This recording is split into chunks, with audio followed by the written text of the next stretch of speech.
Nós vamos então abrir a palavra de Deus nessa noite. Nós estamos fazendo a exposição no livro de Neemias. Quero também lembrar aos irmãos, enquanto os irmãos estão abrindo a Bíblia no livro de Neemias, no capítulo 12, que no próximo domingo, é o primeiro domingo do mês, nós temos a ceia do Senhor, ok? Os cultos, tanto de quarta-feira às 19h30, palavra e oração, domingo às 10 da manhã, são cultos presenciais, ok? São cultos presenciais, embora a gente tenha a transmissão pelo canal do YouTube da igreja e também pelo Facebook, nós temos aqui, as portas da igreja estão abertas, graças ao Senhor. Temos tido todos os cuidados aí de distanciamento, de higienização. Agora lá nos nossos banheiros nós temos pedal, você não precisa mais tocar em torneira, né? Todos os cuidados são tomados aqui para que você possa cultuar ao Senhor com toda a segurança, né? Então eu quero convidar você, obviamente que nós continuamos aí orientando aqueles irmãos que fazem parte de grupo de risco, né? Que aguardem ainda um pouquinho, embora alguns venham também e tomam os cuidados, né? Mas você, meu irmão, que tem essa oportunidade, venha cultuar o Senhor, venha congregar, venha participar, venha adorar junto conosco, na presença do nosso Deus, em nome de Jesus. Como é importante, nossa fé é renovada, nossa fé é fortalecida. Antes de vir para a igreja, eu tive a oportunidade de visitar 2 senhoras da igreja, e orar com elas, e elas dizendo: pastor, que saudade, né? De estar na igreja, de estar em comunhão com os irmãos. E muitas pessoas têm essa oportunidade, estão negligenciando, estão abrindo mão desse privilégio. Então eu queria que você pensasse nisso, coloque diante do Senhor, venha adorar, venha participar, venha servir, em nome de Jesus, para a glória do Senhor. Tome os cuidados que você toma quando você sai para qualquer outro lugar, venha com o coração aberto para adorar, para servir, em nome do Senhor Jesus. Então domingo às 10 da manhã, teremos a Santa Ceia, aqui presencialmente. Aqueles irmãos que não poderão estar, eu queria que você separasse os elementos, né, o pão, o vinho, né, o suco de uva, para você que é membro da igreja, obviamente, né, no momento da ceia que nós estivermos aqui ministrando, você vai poder participar da sua casa também, por você não poder estar aqui conosco, ok, querido? Muito bem, nós vamos ler no livro de Neemias, no capítulo de número 12, eu vou ler com os irmãos o versículo 1 e depois vamos ler do versículo 27 até o final do capítulo. Nós estamos estudando esse livro, capítulo por capítulo, já estamos no capítulo 12, ok? Eu vou ler o primeiro verso e depois do versículo 27 em diante. Diz assim a palavra: estes foram os sacerdotes e os levitas que voltaram com Zorobabel, filho de Sealtiel, e com Jesua. Então os irmãos percebam, já no primeiro versículo, que o foco desse capítulo 12 está voltado para os sacerdotes e para os levitas. Vamos ler então a partir do versículo 27.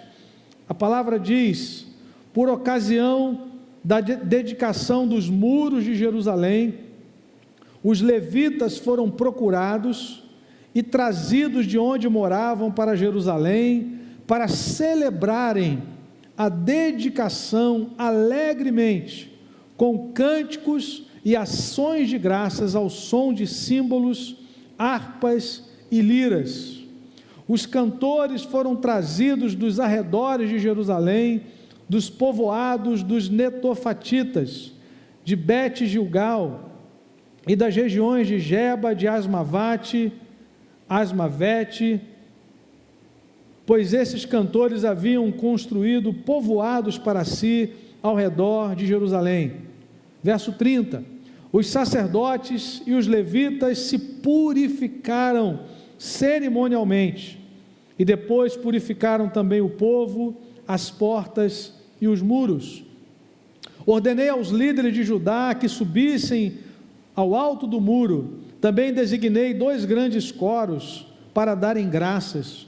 Um deles avançou em cima do muro para a direita até a porta do esterco. Osaías e metade dos líderes de Judá os seguiram: Azarias, Esdras, Mesulão, Judá, Benjamim, Semaías, Jeremias e alguns sacerdotes com trombetas, além de Zacarias, filho de Jonatas, neto de Semaías, bisneto de Matanias, que era filho de Micaías, neto de Zacubes, neto de Asaf, e seus colegas Semaías, Azarreel, Milalai, Gilalai, Maai, Natanael, Judá e Anani, que tocavam os instrumentos musicais prescritos por Davi, homem de Deus. Esdras, o escriba, ia à frente deles. À porta da fonte eles subiram diretamente os degraus da cidade de Davi, na subida para o muro, e passaram sobre a casa de Davi até a porta das águas a leste. O segundo coro avançou no sentido oposto. Eu os acompanhei quando iam sobre o muro, levando comigo a metade do povo. Passamos pela torre dos fornos até a porta larga, sobre a porta de Efraim, a porta de Gesana, a porta do peixe, a torre de Hananeel, a torre dos 100, indo até a porta das ovelhas. Junto à porta da guarda paramos. Os dois coros encarregados das ações de graças assumiram seus lugares no templo de Deus, o que também fiz acompanhado da metade dos oficiais e dos sacerdotes Eliaquim, Maazéias, Minamim, Micaías, Elionai, Zacarias e Ananias, com suas trombetas, além de Maazéias, Semaías, Eleazar, Uzi, Joanã, Malquias, Elão e Ezer. Os coros cantaram sob a direção de Jesraías, e naquele dia, contentes como estavam, ofereceram grandes sacrifícios, pois Deus os enchera de grande alegria. As mulheres e as crianças também se alegraram, e os sons da alegria de Jerusalém podiam ser ouvidos de longe. Naquela ocasião, foram designados alguns encarregados dos depósitos, onde se recebiam as contribuições gerais, os primeiros frutos e os dízimos das lavouras que havia em torno das cidades. Eles deveriam trazer para os depósitos as porções exigidas pela lei para os sacerdotes e para os levitas. E de fato o povo de Judá estava satisfeito com os sacerdotes e os levitas que ministravam no templo. Eles celebravam o culto ao seu Deus e o ritual de purificação, dos quais também participavam os cantores e os porteiros, de acordo com as ordens de Davi e do seu filho Salomão. Pois muito tempo antes, nos dias de Davi e de Asaf, havia dirigentes dos cantores e pessoas que dirigiam os cânticos de louvor e de graças a Deus. Assim, nos dias de Zorobabel e de Neemias, todo Israel contribuía com ofertas diárias para os cantores e para os porteiros. Também separavam a parte pertencente aos outros levitas, e os levitas separavam a porção dos descendentes de Arão. Que o Senhor nos abençoe com a leitura da sua palavra. Amém, irmãos? Quero pensar nessa noite sobre o seguinte tema: vivendo a alegria do Senhor. Vivendo a alegria do Senhor. É interessante que esse é o tom desse capítulo 12. Alegria em adorar a Deus, alegria em servir a Deus com os dons que nós recebemos, alegria em servir a Deus com o chamado que nós recebemos. Temos aprendido nesse livro de Neemias que o Senhor é o Deus de toda a história. Esse é um tempo de restauração.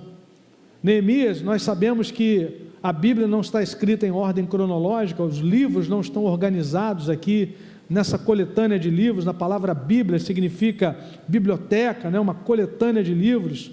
Então Neemias, na verdade, ele está no final do Antigo Testamento, ele se situa no final do Antigo Testamento, no período pós-cativeiro da Babilônia, né? Junto ali de Ageu, Zacarias e Malaquias, são esses os profetas daquele tempo, né? Que profetizaram naqueles dias.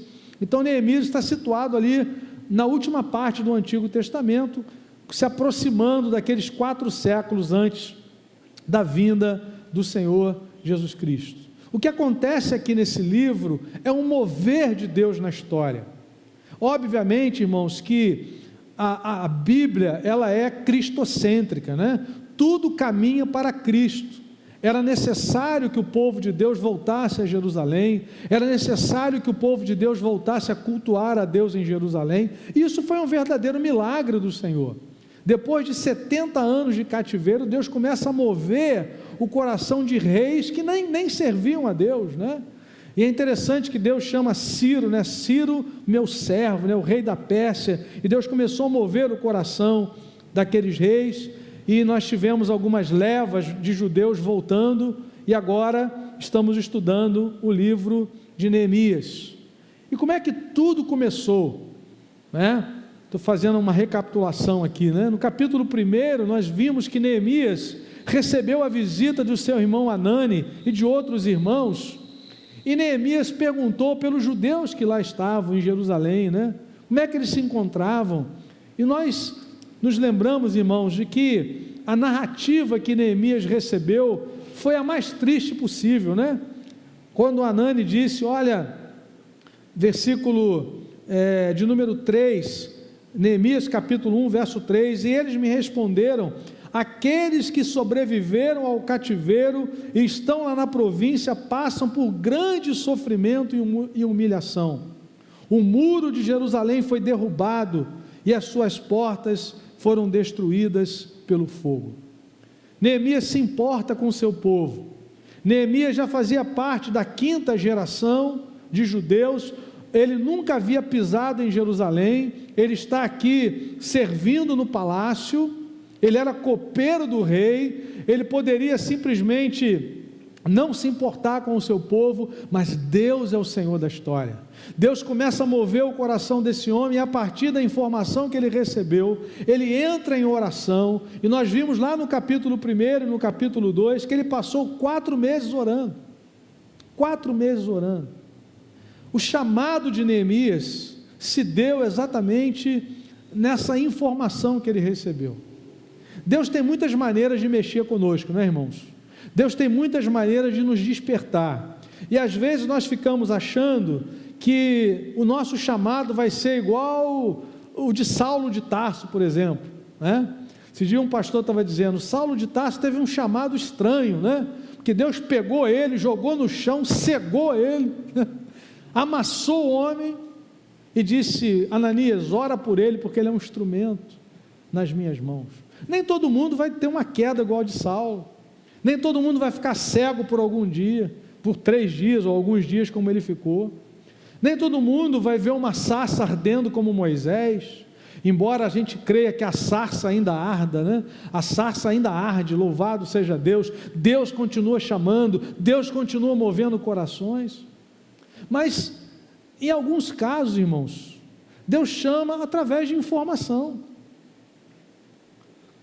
Eu desafiei alguns irmãos a baixar o aplicativo do projeto Joshua no seu celular ou no seu computador, para você orar todo dia por um povo não alcançado.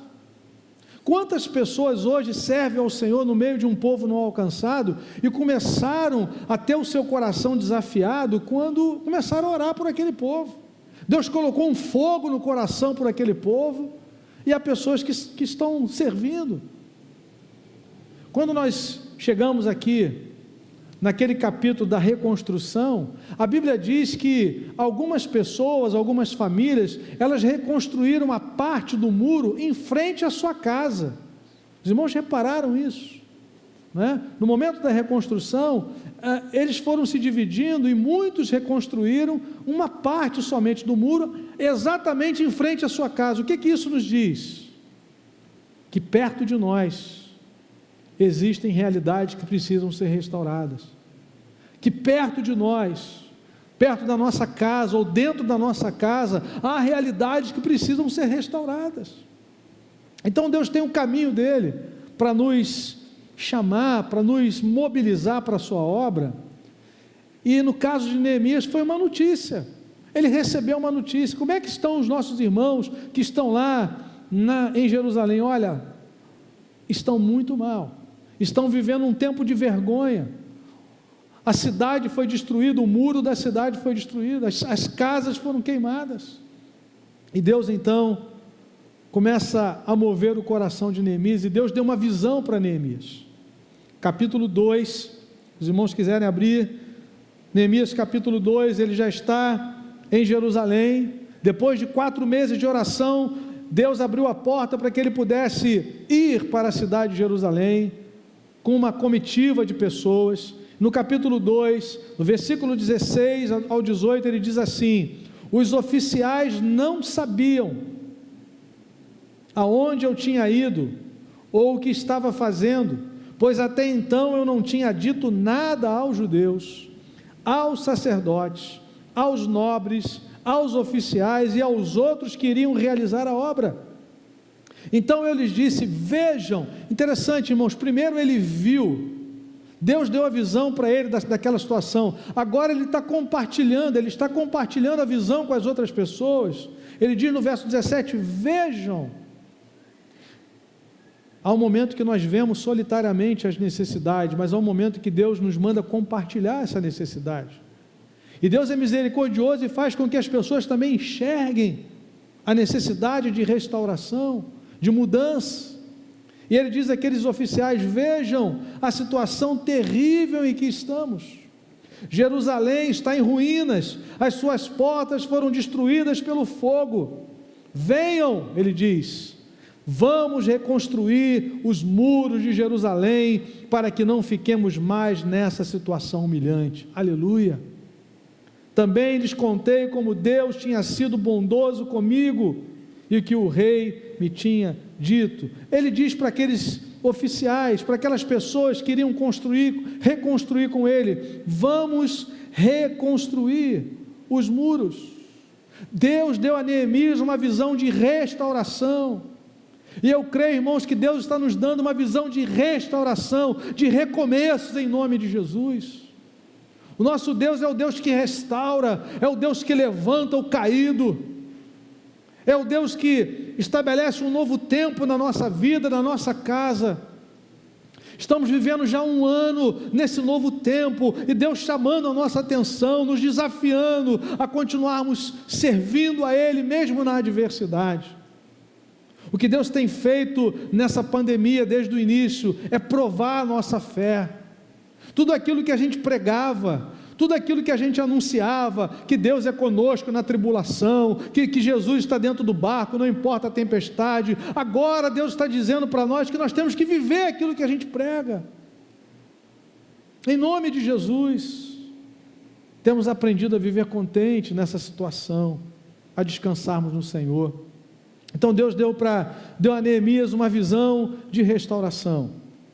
Na semana passada, nosso irmão Érico começou a falar do capítulo 11, sobre o repovoamento de Jerusalém, e agora, no capítulo 12, nós vemos aqui a continuação desse repovoamento, e o foco aqui no capítulo 12, está voltado para os sacerdotes, para os levitas, e para a celebração da construção dos muros de Jerusalém.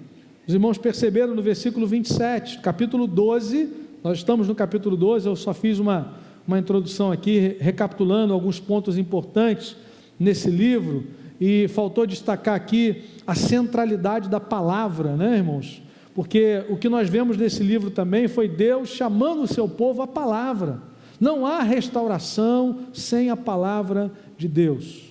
A palavra de Deus é o instrumento que Deus usa para a nossa regeneração, para a nossa conversão. Pedro diz na sua primeira carta que nós não fomos regenerados de semente corruptível, mas da semente incorruptível da palavra. A palavra de Deus também produz santificação nas nossas vidas. Em João 17:17, Jesus ora assim: santifica-os na verdade, a tua palavra é a verdade.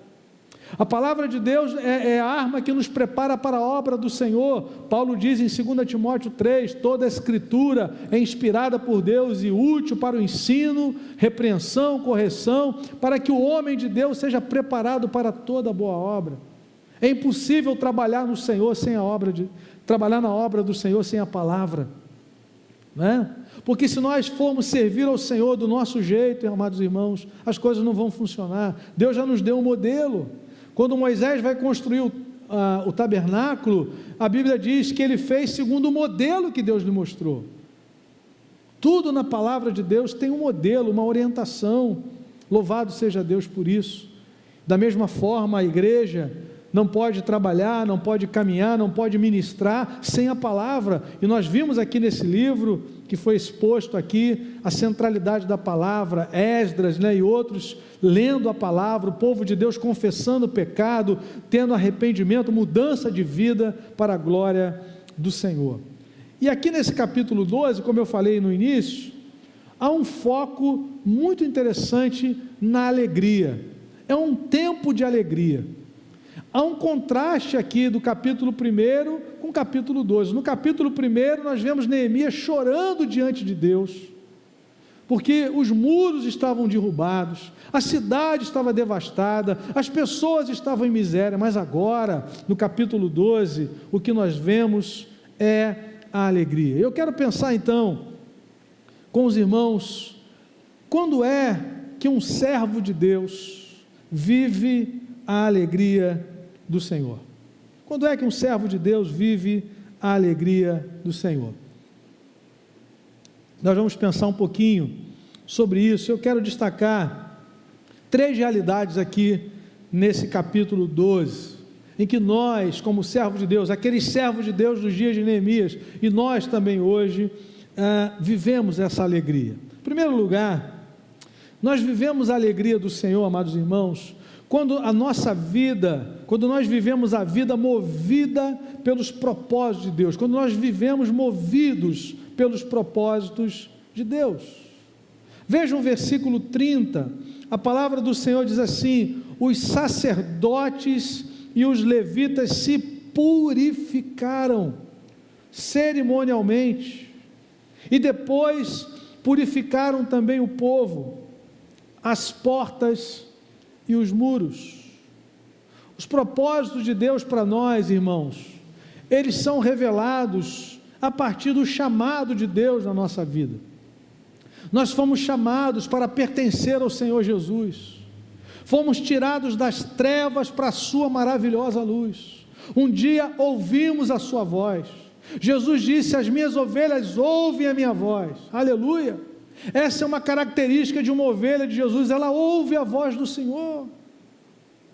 O pecador resiste à voz do pregador, do evangelista, do pastor, do mestre, mas não resiste à voz do Espírito Santo. O chamado de Deus é eficaz na nossa vida. Quando Ele chama, é impossível não ouvir. O profeta Amós diz assim: rugiu o leão, quem não ouvirá? Falou o Senhor, quem não profetizará? Quando Deus fala, tudo muda na nossa vida. Há um chamado que muda a nossa história. Aleluia! Nós fomos chamados a amar a Cristo, nós fomos chamados a servi-lo, a testemunhar do Evangelho nessa terra, da salvação que recebemos pela graça mediante a fé em Jesus Cristo. E esse chamado, obviamente, vai produzir em nós uma vida diferente. Nós não entramos para o Evangelho, nós não abraçamos uma nova religião, nós fomos nascidos de novo, nós fomos regenerados, amados irmãos.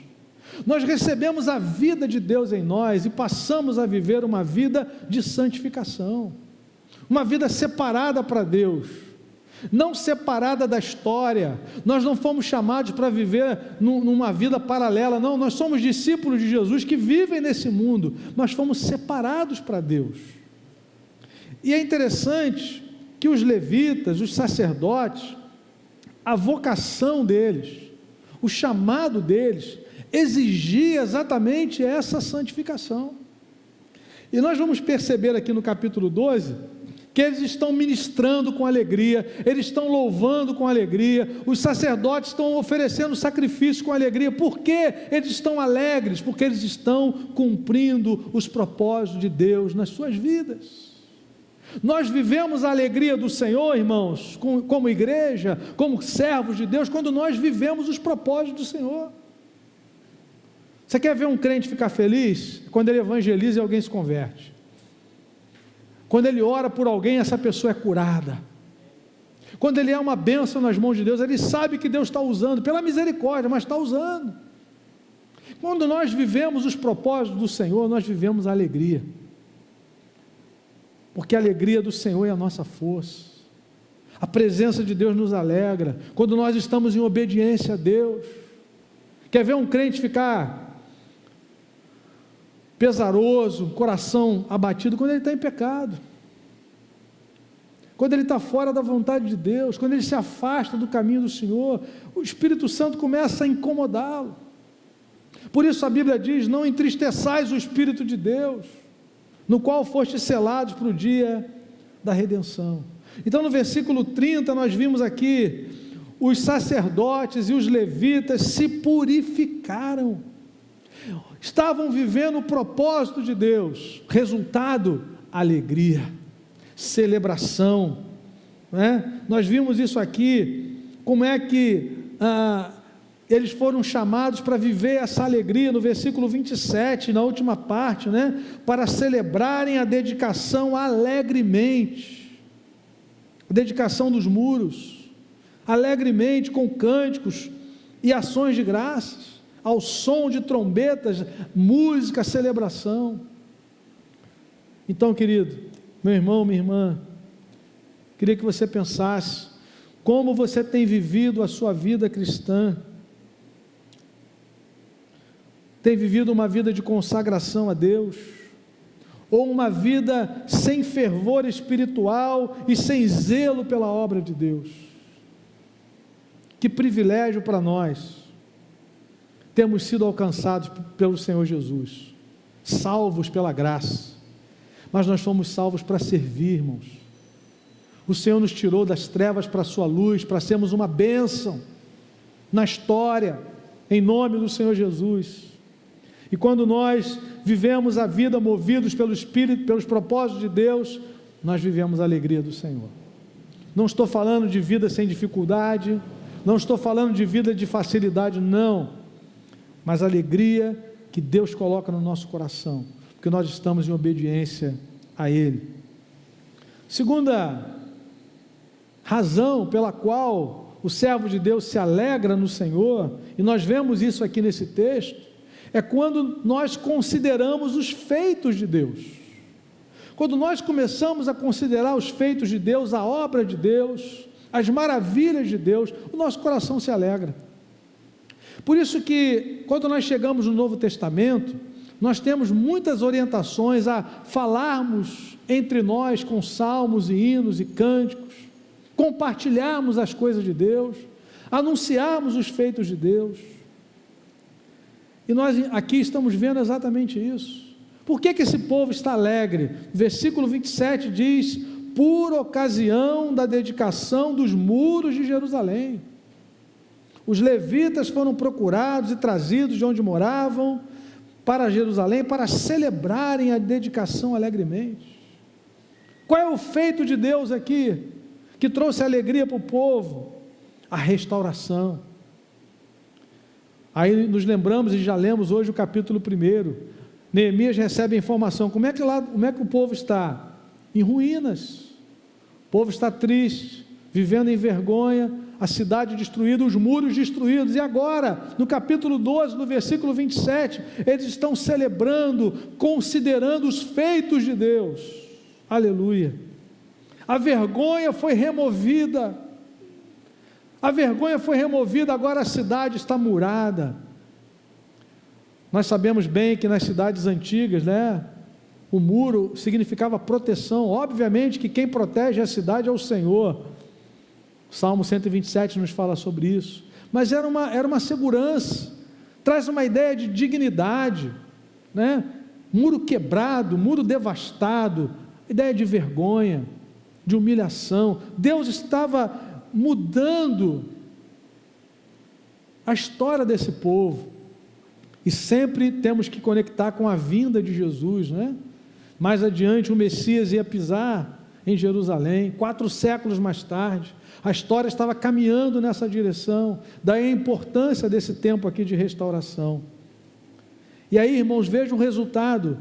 Ao considerarem os feitos de Deus, os levitas, os cantores, os sacerdotes estavam alegres, estavam cantando com alegria. Diz o versículo de número 40 que haviam 2 coros, né? As pessoas estavam louvando a Deus, adorando ao Senhor. Eles voltaram a oferecer sacrifícios com alegria, diz o versículo 43, e naquele dia, contentes como estavam, ofereceram grandes sacrifícios, pois Deus os enchera de grande alegria. As mulheres e as crianças também se alegraram. Os sons de alegria de Jerusalém podiam ser ouvidos de longe. Aleluia! Quando o povo de Deus vive a alegria do Senhor, essa alegria se ouve de longe. Salmo 89, versículo 15, diz assim: bem-aventurado o povo que conhece os vivas de júbilo, que anda, ó Senhor, na luz da sua presença. Glória a Deus. Quando eu li isso aqui, o texto diz que a alegria deles se ouvia de longe. Eu me lembrei de Paulo e Silas na prisão.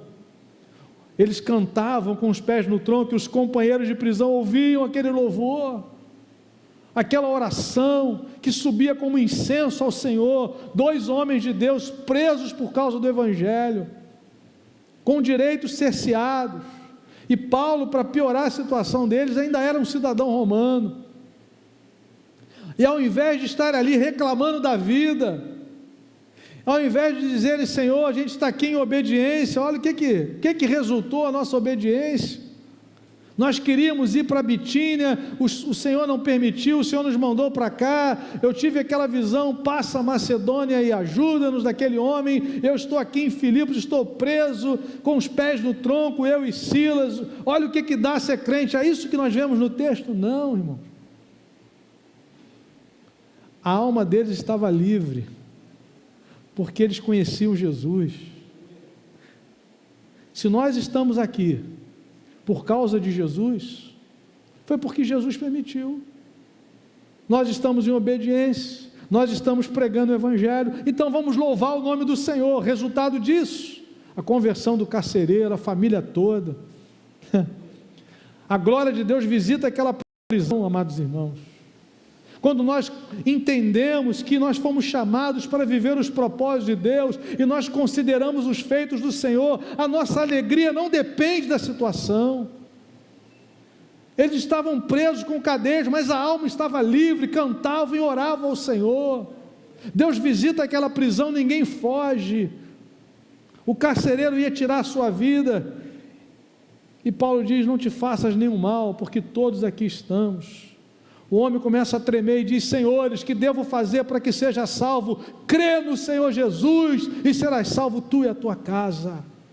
A salvação é pela fé em Jesus Cristo, não é por aquilo que nós fazemos, mas por aquilo que Ele fez, porque tudo que nós fazemos é marcado pelo pecado. O pecado tomou a nossa mente, o nosso coração, as nossas ações. Nós fomos desconectados de Deus no Éden, mas no sangue de Jesus nós somos reconciliados.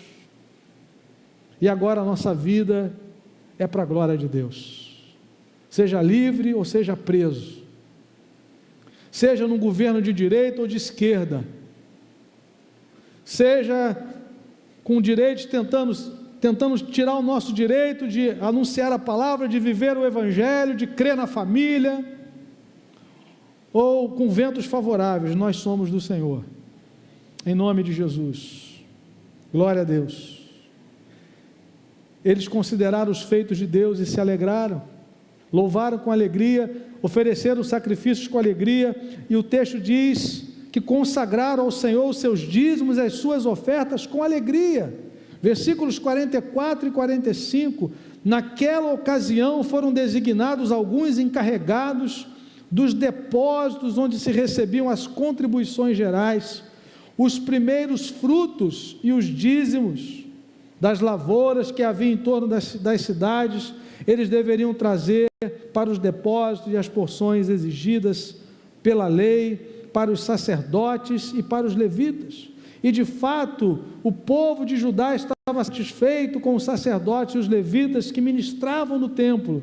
Eles celebravam o culto ao seu Deus e o ritual de purificação, dos quais também participavam os cantores, os porteiros, de acordo com as ordens de Davi, do seu filho Salomão. Eles adoraram a Deus, até mesmo com aquilo que Deus colocava nas suas mãos. Isso é um momento de restauração. Isso é uma visão de restauração plena na nossa vida. Tudo é para a glória de Deus. Nosso trabalho é para a glória de Deus. O fruto do nosso trabalho, os recursos que chegam às nossas mãos, é para a glória de Deus. A nossa família é para a glória de Deus. O Evangelho nos traz essa visão integral da vida. A religião que tenta partir a nossa vida. Isso é uma visão religiosa. Isso é uma espiritualidade estranha ao Novo Testamento. No Novo Testamento não existe vida secular e vida espiritual. Tudo é para a glória de Deus. Tudo o que fizerdes, seja em palavras, em ação, fazei tudo para a glória de Deus. Muita gente no passado achava assim: olha, eu sou crente, domingo na igreja. Domingo eu sou uma bênção na igreja. Canto, oro, entrego o recado, expulso o demônio. Agora de segunda a sábado, deixa comigo. Isso é tudo menos o Evangelho. O Evangelho é Cristo em nós, a esperança da glória. Cristo em nós na igreja, Cristo em nós no trabalho, Cristo em nós na universidade, Cristo em nós na vizinhança. Não tem como separar uma coisa da outra. Essa visão dividida da vida, como se fosse um armário com várias gavetas, não é bíblica, não é cristã. Quando Jesus se fez homem, quando Deus se fez homem, a espiritualidade se tornou integral. Se tornou integral. Você, meu irmão, que é profissional e serve a Deus também na casa do Senhor, você agrada a Deus tanto aqui na igreja, servindo à mesa, quanto servindo a Deus como um pedreiro, como um médico. A espiritualidade é integral. Nós cultuamos a Deus com o nosso trabalho também. Amém, irmãos? Então o que nós vemos aqui é essa integralidade, né? As pessoas celebrando a Deus, pelos feitos de Deus, aqui a restauração dos muros, com alegria, com os dons que receberam, cantores, levitas, sacerdotes, o povo cantando com alegria. E eu quero concluir, chamando a sua atenção para o terceiro aspecto aqui dessa alegria. Quando é que um servo de Deus vive a alegria do Senhor? Quando vivemos movidos pelos propósitos de Deus, quando consideramos os feitos de Deus, aquilo que Deus faz na nossa vida. E por último, quando nós levamos a sério a nossa herança espiritual.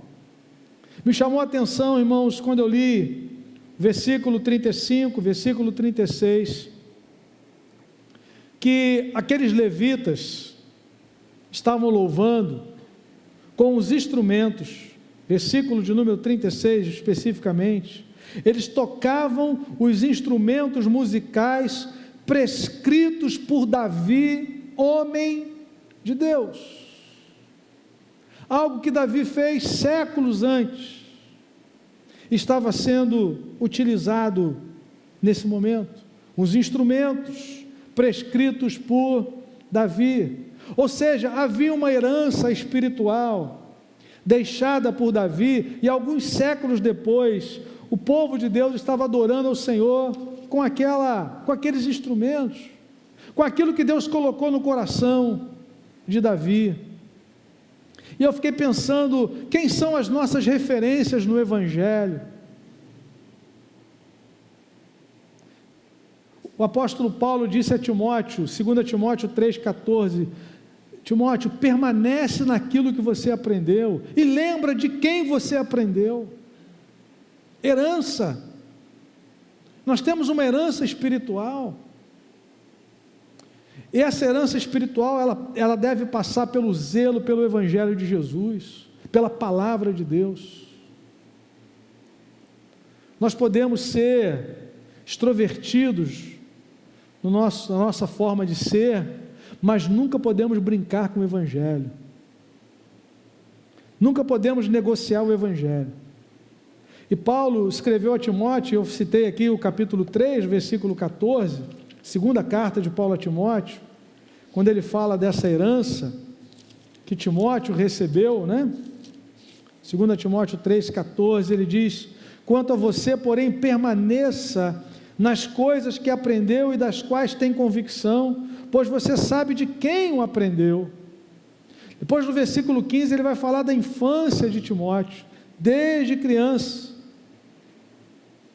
Você conhece as sagradas letras, que são capazes de torná-lo sábio para a salvação mediante a fé em Cristo Jesus. Timóteo aprendeu com a sua avó Lóide, com a sua mãe Eunice, e num determinado momento da sua vida, isso aqui é muito importante, principalmente para você que é pai, mãe, cristão, que recebeu o chamado de Deus para discipular o seu filho. Amados irmãos, nós temos passado uma luta enorme nesse tempo, de ideias antagônicas à fé cristã.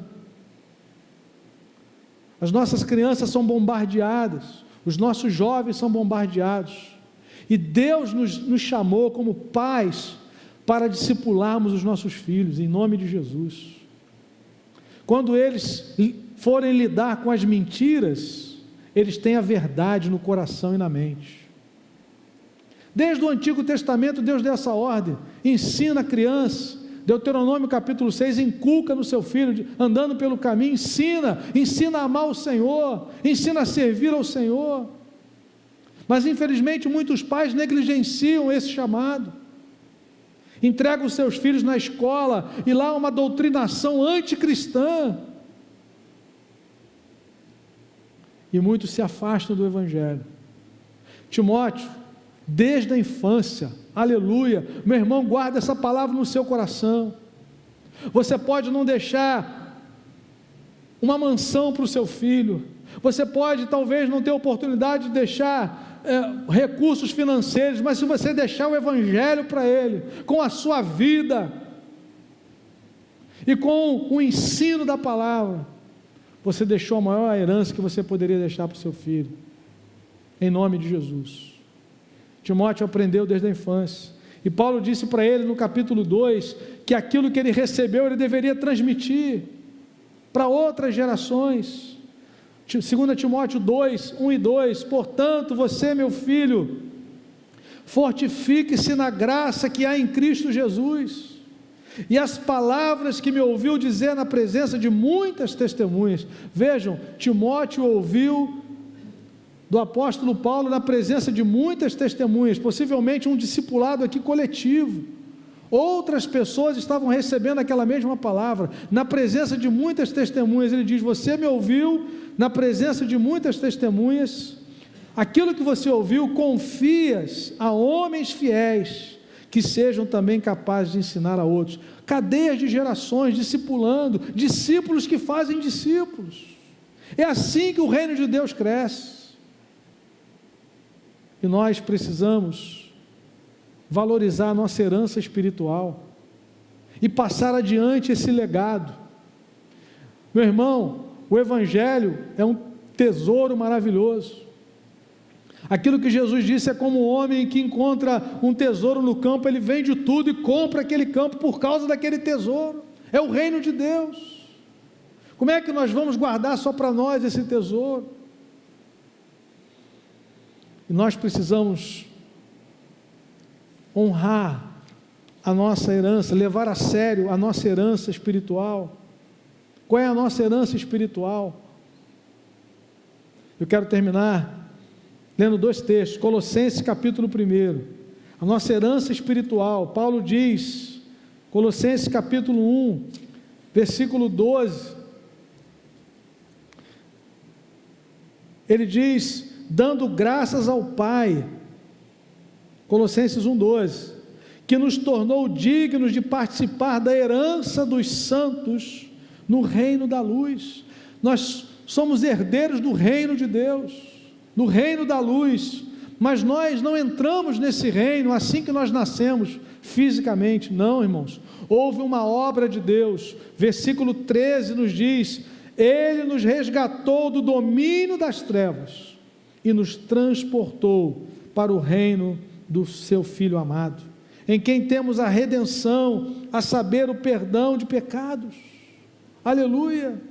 Somos herdeiros do reino de Deus, fomos transportados do império das trevas e trazidos para o reino de Deus. Tiago capítulo 2, versículo 5 diz que é o reino que Deus prometeu àqueles que o amam.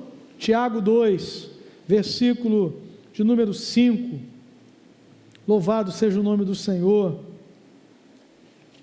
Tiago 2,5, a palavra diz assim: ouçam, meus amados irmãos, não escolheu Deus os que são pobres aos olhos do mundo, para serem ricos em fé e herdarem o reino que Ele prometeu aos que o amam. Nós herdamos o reino, irmãos, aleluia, o reino de Deus. Os impérios desse mundo passam, o império do Egito passou, o império babilônico passou, o império romano, mas o reino de Deus dura para sempre.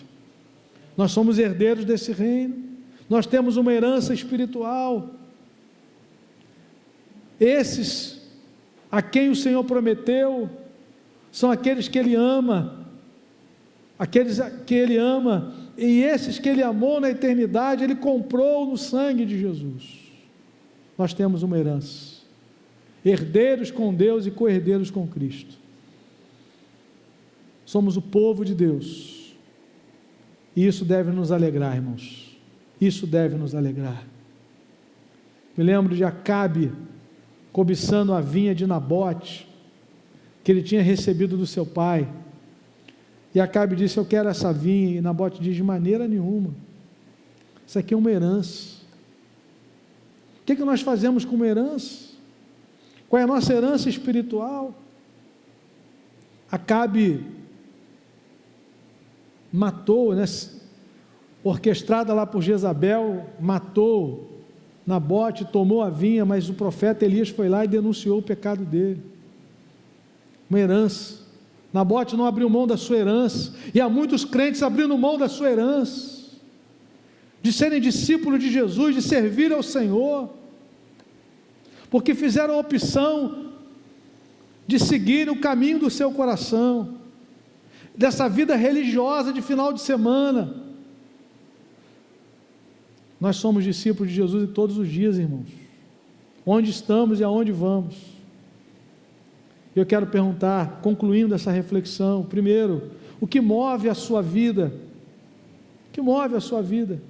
Os propósitos de Deus ou os seus sonhos pessoais? Os propósitos de Deus ou os seus sonhos pessoais? Os levitas e os sacerdotes, eles se consagraram ao Senhor, porque esse era o tipo de vida que Deus tinha para eles. Era dessa forma que eles deveriam glorificar a Deus no mundo. E nós precisamos viver a vida segundo os propósitos de Deus. As lutas vêm, os ataques do inimigo vêm, mas se nós estivermos focados naquilo que Deus quer de nós, nós vamos vencer em nome de Jesus. Em nome de Jesus. Há uma luta que esse mundo tenta colocar em nós, um anseio, uma busca pelas coisas da vida, mas só vai gerar a cada dia mais insatisfação. Você lutará contra a insatisfação até que Cristo seja tudo na sua vida. Quando Cristo se torna tudo, irmãos, as outras coisas ficam muito pequenas.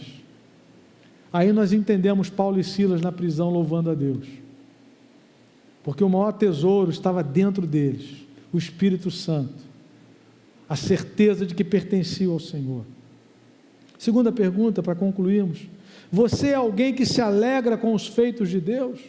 O que nós vimos aqui no capítulo 12 de Neemias era um povo se alegrando, o povo que viu aqueles muros destruídos, aquela cidade queimada, destruída, e agora eles estão vendo a ação de Deus usando o seu povo.